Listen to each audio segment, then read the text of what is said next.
Luke chapter 9. Because he said these things before he went to the cross.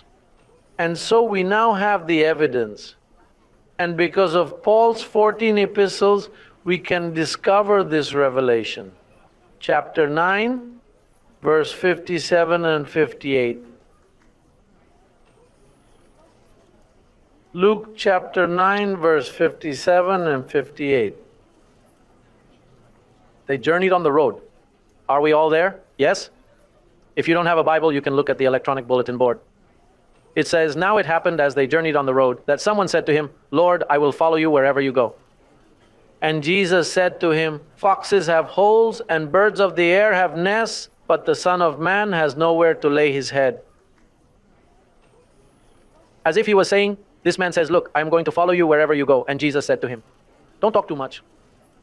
Look, don't talk nonsense. For I have not yet revealed my head. How can you promise me that you will follow me if you have no provision to follow me?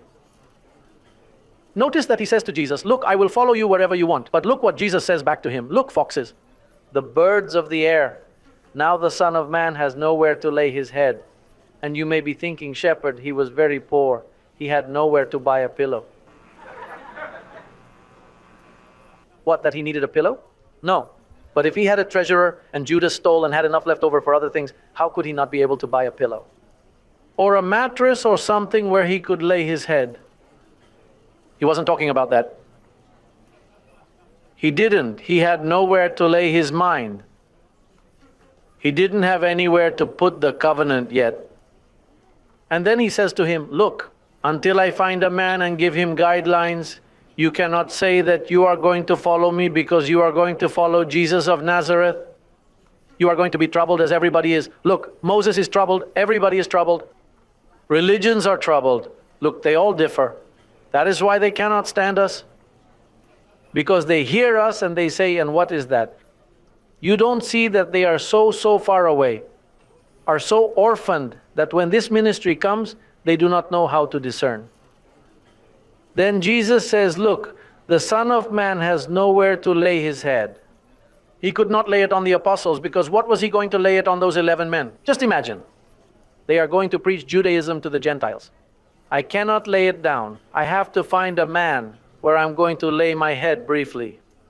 I'm going to lay it on Paul. And that's why Paul said, but we have the mind of Christ. For the first time. That's why Jesus in the days of his flesh said, call no man father.